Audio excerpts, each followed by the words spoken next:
everyone, and welcome back to my channel and another video. And today's video is going to be super exciting. I'm really excited to film it and just to talk about these books. I feel like some of these books I've had on my radar and on my TBR for years now. Although I'm being realistic about the fact that I most likely will not be able to read all of these books, I feel like that's very ambitious and would probably most likely be impossible. I do really want to challenge myself to read some of the books that have been on my TBR for a while in terms of having a fall autumnal vibe to them. Yeah, this is kind of almost like my bookish mood board, like my fall mood board in books, if you will. Definitely, like I said, not gonna get to all of these books, but I am hoping to get to some, and I'm hoping this video can maybe inspire you and help you think of books that you might want to read this fall. If there's any books that you think I would like based on my book taste and all the books that I'm sharing, let me know and I'll look into them. The majority of these books are going to be more fantasy thriller type vibes. Most of them are fantasy because personally when I think fall and autumn, I think very like high fantasy vibes. I love a romantasy in the fall time. I love a quest fantasy. I love a thriller. I love more high stakes things because I love being able to kind of escape because you can't really go outside. It's starting to get colder outside. I love being able to stay inside and be cozy and kind of escape reality. So that's why I tend to go for more fantasy books in this time of year, which I think is pretty common.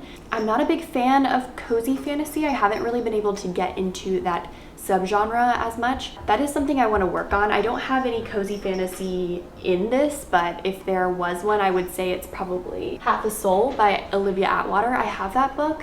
I'm gonna add that as an honorary mention here. Maybe I'll explore some cozy fantasy. However, most of these books are high fantasy and there are some mysterious books and thriller type books as well. So yeah, without further ado, let's go over my fall TBR and all the books that I wanna read this fall season. The first book is Stalking Jack the Ripper by Carrie Maniscalco. I have heard so many great things about this book from a lot of different book content creators on YouTube and on TikTok. This is, like I said, a YA book. I think it's a series as well, but basically it's about Jack the Ripper and it's about this girl who, regardless of all these things, has found herself falling in love with him, even though he has done some very despicable and horrible things. This really just feels like the fall vibe. It's about, you know, a murderer, you know, a mystery, things going on, figuring out who did what. Like, I think that is very much giving this fall cozy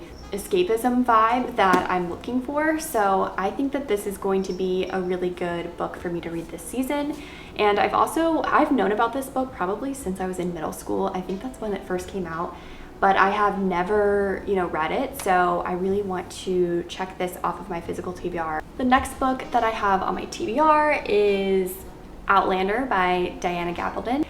This is the first book in the Outlander series, which, if you don't know, Outlander is a very popular series. It started out as a book series and it is now a TV show that's on Netflix. I don't know where it originally was airing. I'm pretty sure you can watch all of it on Netflix now, and I have watched some of it. I think I've watched maybe up to like season 2 or season 3. I haven't gotten through the majority of it, but I love Scotland. I'm going on a trip to Scotland in November that I'm really, really excited about. So I feel like this is going to be something that is going to fit the vibe of what I am looking for.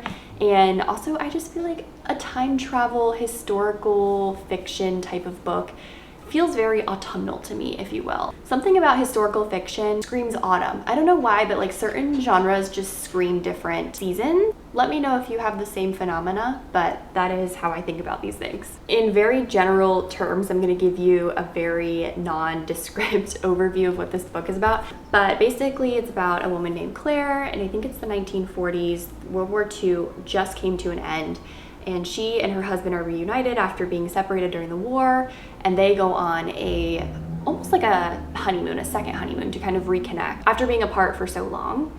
And so they take this honeymoon in Scotland. They're both British, but they go and see these like ancient rocks, and she touches one of the rocks and Claire is transported back in time to like the 1700s, where she has run-ins with clan members of Clan Mackenzie, and she's kind of thrust into this world of 18th century Scottish politics that she didn't really know much about. It's a very interesting story. The TV show is very captivating, so I'm excited to see if I like the book just as much. Okay, so kind of sticking on the historical fiction train, I really want to get to The Nightingale by Kristen Hanna this season. I think a lot of people have been talking about this book recently. I think it was originally, in my mind, I kind of associated it with like an older audience than myself. Upon reflection, I kind of realized like I'm 22 years old. As I get older, I feel like my book tastes evolve more and more. So I think that this is something that I could really love and really find value in. This book is a historical fiction novel about World War II,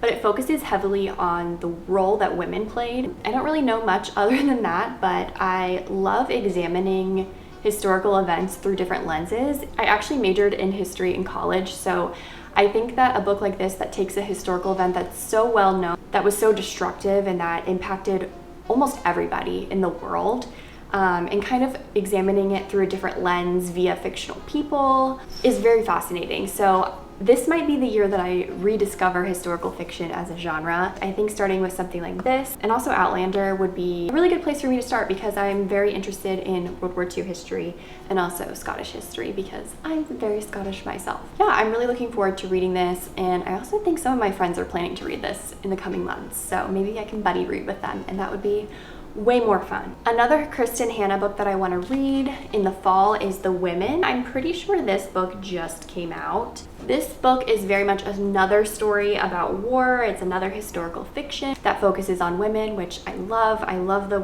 lens of women's history. This focuses more on Vietnam. It's about a young woman who kind of follows her brother to war and puts herself in the path of harm. It's exploring the Vietnam War through the lens of women veterans. So I think that's really interesting, and this plot sounds really just intriguing to me. I honestly don't know much about Vietnam. I didn't really take a lot of classes about that era. I focused more heavily on the 18th, 19th, and early 20th century history in my studies.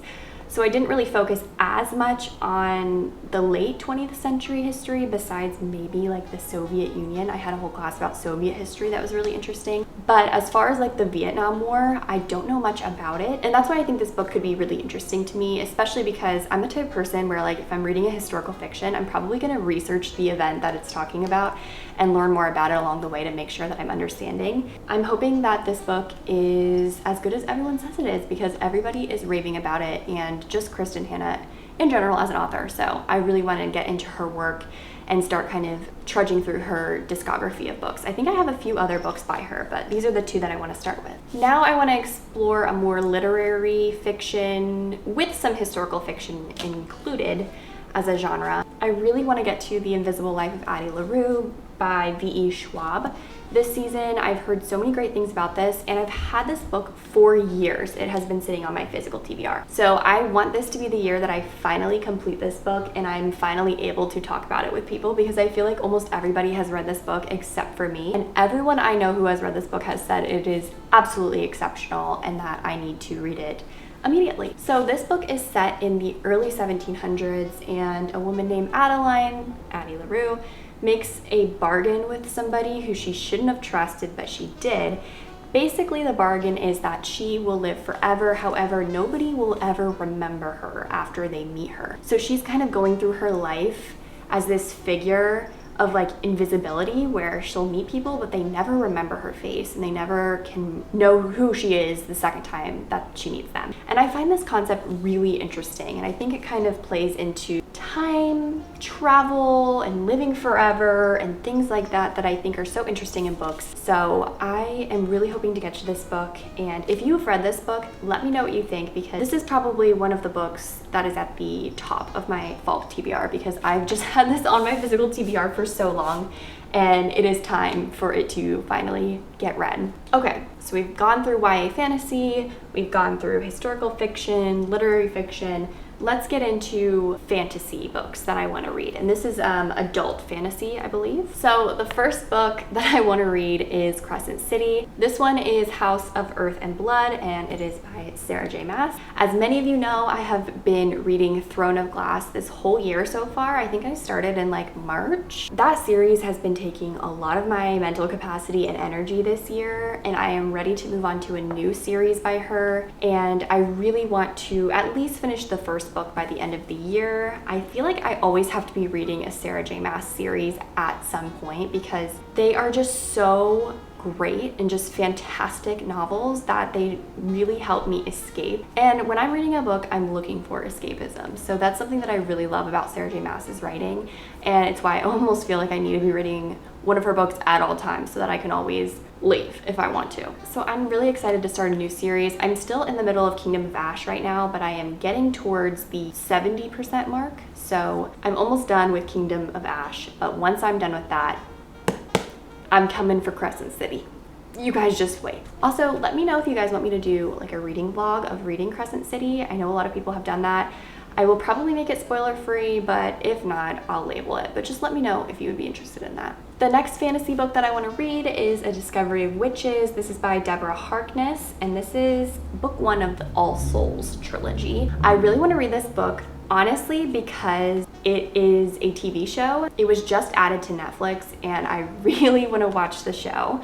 I think it's like a series, a limited series or something. I'm not sure if they're still making seasons of it. I'll have to look into that. But I really want to know what all the hype is about, but I feel like I cannot bring myself to watch the series without first reading the books. So let me know if you've read this series. I feel like not many people talk about it anymore. I feel like it used to be a little bit more popular, but maybe people are just more enraptured with the show now than the book series. This is about a woman named Diana who works in Oxford's Bodleian Library.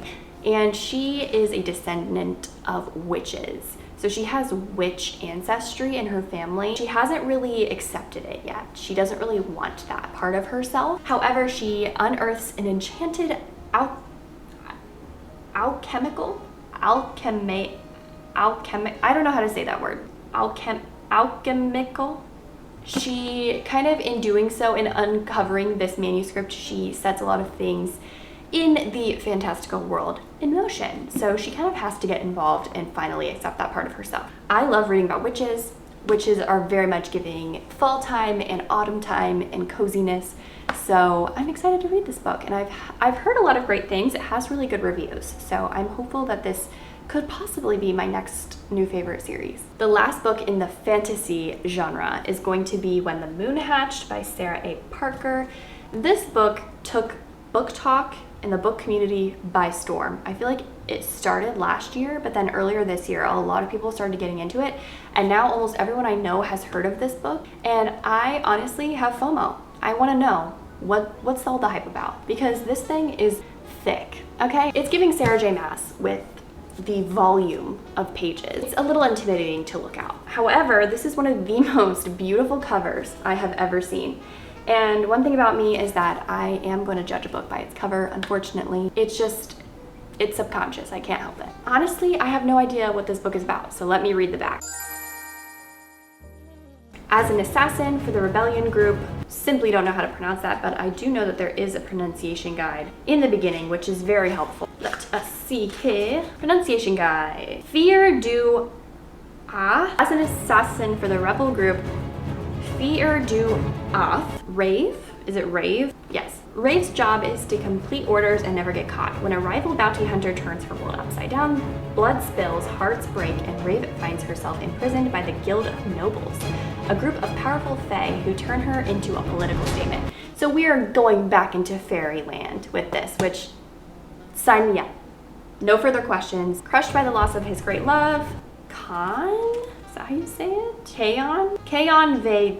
Kaon Vagor took the head of a king and donned his melted crown. Now on a tireless quest to quell the never-ebbing ache in his chest, honestly, as a book description, that eats, and I'm intrigued. This is going to the top of my TBR list because I actually am really intrigued by that. Look out for this in future videos. We are now going to take a brief intermission from fantasy and go into romance. So there's only 2 books on my romance TBR for the fall because I don't really personally view the fall as a time to read romance. I more like to read fantasy and mystery, as we've already established. However, there are 2 that are kind of seasonal themed that I want to get to that a lot of people read last year and I was not able to read. So those 2 books are The Ex-Hex by Erin Sterling and The Very Secret Society of Irregular Witches by Sangu Mandana. So these 2 books are the entirety of my romance fall TBR. They both basically have to do with witches, and I think there's some romance in this one, I'm not sure, but they're basically rom-coms that include witches, to my best understanding. A lot of people think that these are really great, just fun reads for the fall time. So I want something lighthearted to kind of break up all of the high fantasy, high stakes books that we've already gone through. So those are on my TBR as well. And then I have one YA mystery thriller that I want to get to, and that is The Reappearance of Rachel Price by Holly Jackson. I've actually never read anything by Holly Jackson. I do want to get to A Good Girl's Guide to Murder because I haven't read that yet. However, I want to start with a standalone. I think this is standalone. I don't know. At least right now, it's the only one out. I don't know if I'm ready to get into a series like A Good Girl's Guide to Murder, but I could be wrong. Maybe I'll be feeling that. So that's tentatively on my fall TBR. However, I feel like this might be a little bit more manageable for me since it's just the one book right now. So basically, our main character, her name is Belle, and her mom went missing a while ago. She's kind of hoping to put it all behind her because it's been a while and nobody has heard from her mom since. Then a true crime documentary is made about her mother's disappearance, which kind of dredges the whole thing up and brings it all back to reality for her. So she has to kind of deal with all of those feelings and all of that trauma again. And then her mother reappears mysteriously and has this big story about what happened to her. So it's kind of like a mystery of how that all unraveled. And we kind of find out that maybe we can't trust who we think we can. And that's what I have gathered from the summary of this book. But honestly, I have no idea what happens. So I've heard mixed reviews about this. I've heard that it's not everybody's favorite Holly Jackson. However, I think that it will be something a little bit more fun and like lighthearted for me to read. Well, I wouldn't say lighthearted. A little bit of a palate cleanser from all of the like world building that is involved in fantasy. So this is another one of my like fun books. I love true crime. I love mysteries and thrillers and things like that, like podcasts. I don't really read a lot of thrillers because honestly, they just don't really do it for me.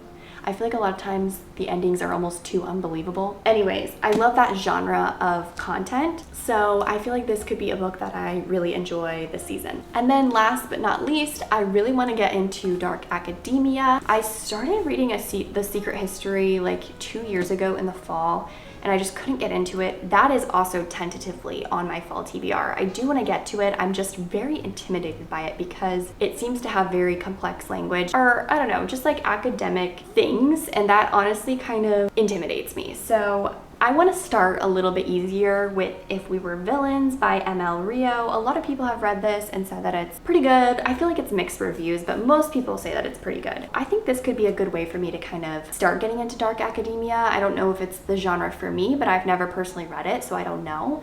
But I definitely want to try it out and read this book this season. So this book has a lot of Shakespearean references in it, which I personally am not very familiar with Shakespeare. I've read a few Shakespeare books in high school. My camera battery died. What I was saying is that I read a few Shakespeare plays in high school, but I was never really super into it or anything like that. So I always felt like I struggled with those assignments and like was having trouble understanding and kind of decoding that. So I'm a little nervous about that aspect of it.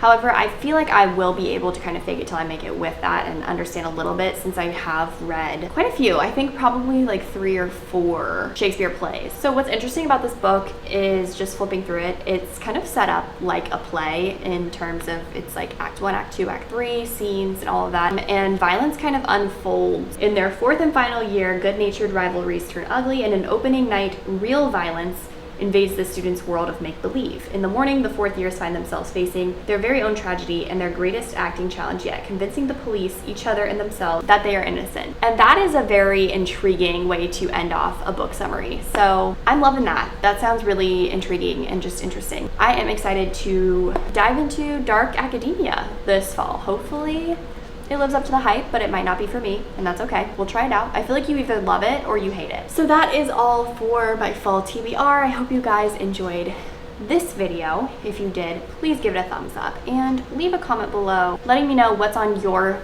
fall TBR, and if you have any book recommendations based on the books that I mentioned in this video, let me know in the comments as well. If this was a true fall TBR, I would basically tell you that all of the books on this shelf behind me are on my fall TBR, but alas, that is not very realistic. Anyways, I hope you guys have a very warm and cozy and wonderful fall autumn season this year, and I will talk to you very soon in my next video.